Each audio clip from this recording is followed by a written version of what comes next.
स्वस्थिति में टिकते हुए गमन किया नई दुनिया में, तो उसका नाम पड़ गया स्वर्ग। स्वस्थिति में रहने से स्वर्ग बनेगा।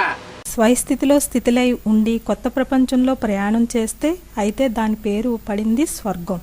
స్వస్థితిలో ఉంటే స్వర్గం తయారవుతుంది.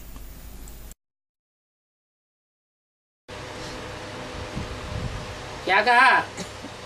और पर को याद करने से ये देह है पर, दूसरे की देह है पर, देह और देह के संबंधी और देह के पदार्थ ये सब हैं पर.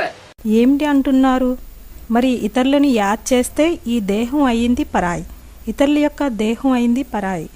దేహం యొక్క సంబంధికులు మరియు దేహం యొక్క పదార్థాలు ఇవి అన్నీ పరాయి.